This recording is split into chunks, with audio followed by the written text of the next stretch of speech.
दिल्ली वाले आज से ले सकेंगे हॉट एयर बैलून का मजा। आज शाम 4:30 बजे होगा हॉट एयर बैलून राइड्स का शुभारंभ।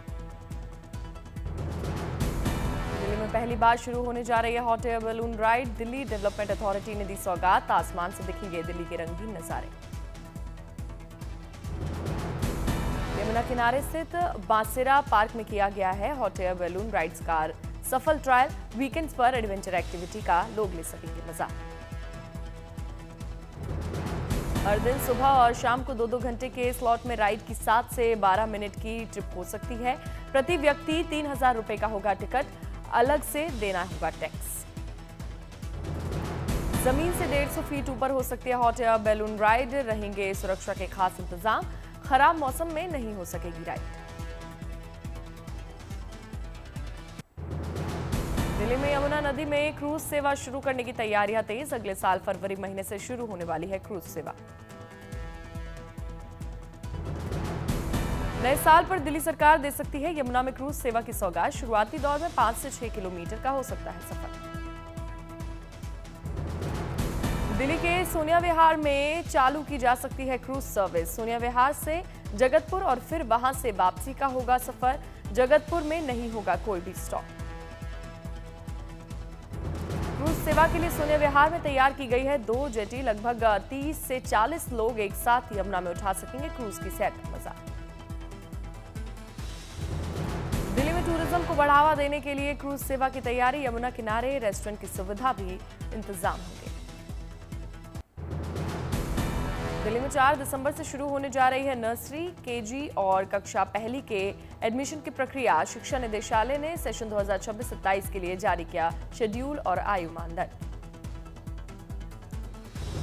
इस बार एडमिशन प्रक्रिया में किए गए हैं कुछ महत्वपूर्ण बदलाव। बच्चों की आयु सीमा का किया गया है स्पष्ट निर्धारण। नर्सरी के लिए 31 मार्च 2026 तक 3 से 4 साल के बीच होनी चाहिए उम्र। 4 से 5 साल के बीच के बच्चों का केजी में होगा दाखिला। पहली क्लास में एडमिशन के लिए 5 से 6 साल के बीच होनी चाहिए उम्र। स्कूलों को 1 महीने तक की उम्र में छूट देने का अधिकार। स्कूल में दाखिले के लिए 4 दिसंबर से शुरू होगा रजिस्ट्रेशन। ऑनलाइन भरना होगा फॉर्म। 27 दिसंबर है रजिस्ट्रेशन की अंतिम तारीख। लॉटरी ड्रॉ की पूरी प्रक्रिया का होगा वीडियो रिकॉर्डिंग। दाखिले के लिए 23 जनवरी 2026 को जारी होगी पहली लिस्ट। 9 फरवरी 2026 को आएगी दूसरी लिस्ट और 19 मार्च तक पूरी कर ली जाएगी दाखिला प्रक्रिया। दिल्ली एनसीआर में फिलहाल बढ़ सकता है तापमान। हल्के कोहरे के बावजूद कड़ाके की ठंड से हो सकते हैं निजात। कश्मीर घाटी में कड़ाके की ठंड का सिलसिला जारी। 0 से 4.5 डिग्री नीचे तक पहुंचा तापमान। 2007 के बाद नवंबर में इस बार पहली बार कश्मीर में पड़ सकती है सबसे ज्यादा ठंड। रात में न्यूनतम तापमान खासतौर पर गिरावट। उत्तराखंड में इस बार सर्दियों में नहीं हो सकेंगे आदि कैलाश के दर्शन। 1 दिसंबर से यात्रा के लिए नहीं जारी किए जाएंगे इनर लाइन परमिट। आदि कैलाश के चारों तरफ झीलें जमने और सड़कों पर बर्फ के कारण आवाजाही में दिक्कत के चलते लिया गया फैसला। वहां से निचले इलाकों की ओर लौट रहे हैं ग्रामीण। चक्रवात दितवा को लेकर मौसम विभाग ने जारी किया अलर्ट। तमिलनाडु और आंध्र प्रदेश तटों पर सावधान रहने की सलाह।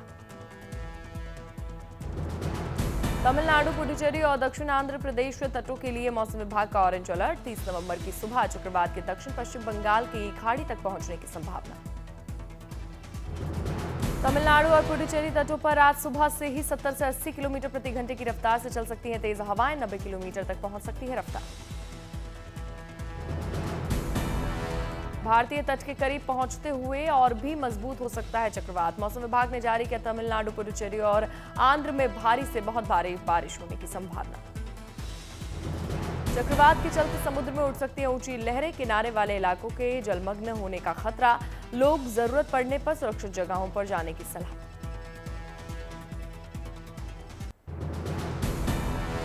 चक्रवात दितवा के दौरान बचाव और राहत की तैयारियां तेज। तमिलनाडु के कुडुलूर में एनडीआरएफ के 30 जवान तैनात।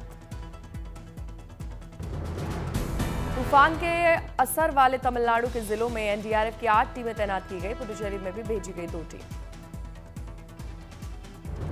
बचाव राहत टीमों के साथ सर्च डॉग यूनिट भी मौजूद। जरूरत पड़ने पर इन प्रशिक्षित स्नाइपर डॉग्स की ली जाएगी मदद। तमिलनाडु, पुडुचेरी और दक्षिण आंध्र प्रदेश के तटों पर सभी मछली पकड़ने की गतिविधियां 1 दिसंबर तक पूरी तरह बंद। मछुआरों को समुद्र में न जाने की सख्त सलाह। तटीय इलाकों के लोगों को घरों के भीतर रहने, पेड़ों के नीचे नहीं रुकने और कच्चे मकानों से सुरक्षित स्थानों पर जाने की सलाह। अलर्ट पर आपदा प्रबंधन टीम। चक्रवात दितवा से बचाव और राहत के लिए तमिलनाडु में खास तैयारियां। स्वास्थ्य विभाग 24 घंटे मेडिकल सपोर्ट के लिए तैयार। चक्रवात के चलते थूथुकुडी, त्रिची और मदुरई के लिए इंडिगो की कई उड़ानें रद्द। मौसम ज्यादा खराब होने की आशंका को लेकर एयरलाइन सतर्क। चक्रवात से पैदा हालात के सिलसिले में तमिलनाडु सरकार ने की समीक्षा बैठक। हालात पर रखी जा रही है पैनी नजर। आंध्र प्रदेश के भी तटीय इलाकों में चक्रवात के कारण भारी बारिश के आसार। मौसम विभाग ने दी जानकारी। चक्रवात दितवा के कारण 5 राज्यों में बारिश की संभावना। 30 नवंबर तक मौसम बेहद खराब रहने के आसार। चक्रवात दितवा से प्रभावित श्रीलंका में मदद के लिए भारत सरकार ने लॉन्च किया ऑपरेशन सागर बंधु। आईएनएस विक्रांत और आईएनएस उदयगिरी से भेजी गई राहत सामग्री।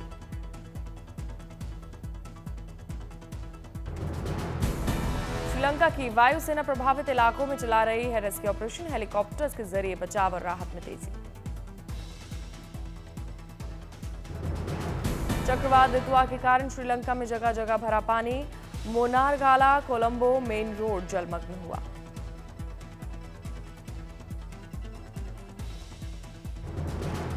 श्रीलंका में चक्रवात के चलते कई जगहों पर लैंडस्लाइड, सड़कों और रेल मार्ग को हुआ नुकसान। श्रीलंका में रामायण हेरिटेज साइट्स पर भी तूफान का असर। कई प्राचीन इलाकों में भारी बारिश से परेशानी।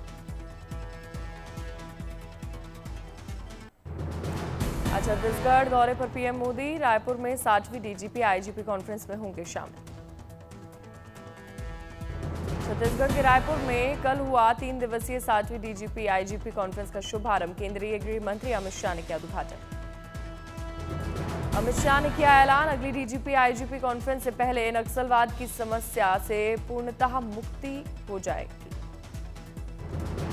अमित शाह ने दी जानकारी, नक्सलवाद की सफाई के लिए किए गए हैं खास उपाय। पिछले 7 वर्षों में 586 फोर्टिफाइड पुलिस स्टेशन बनाकर मजबूत किया गया है सुरक्षा घेरा। देश में नक्सल प्रभावित जिलों की संख्या घटकर हुई 11। नक्सलवाद, नॉर्थ ईस्ट और जम्मू कश्मीर की समस्या के निराकरण का किया गया स्थायी समाधान। हरिद्वार अर्धकुंभ 2027 की तैयारियों को लेकर मिली रफ्तार। सीएम पुष्कर सिंह धामी ने शाही स्नान की तारीखों का किया ऐलान।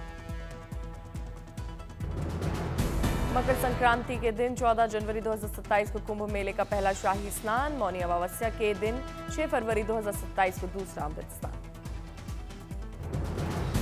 बसंत पंचमी 11 फरवरी, माघ पूर्णिमा 20 फरवरी और महाशिवरात्रि का अमृत स्नान 6 मार्च 2027 को होगा।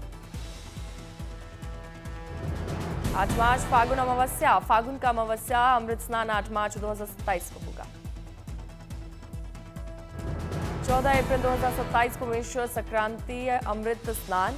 15 अप्रैल श्री राम नवमी अमृत स्नान और 20 अप्रैल 2027 चैत्र पूर्णिमा का अमृत स्नान।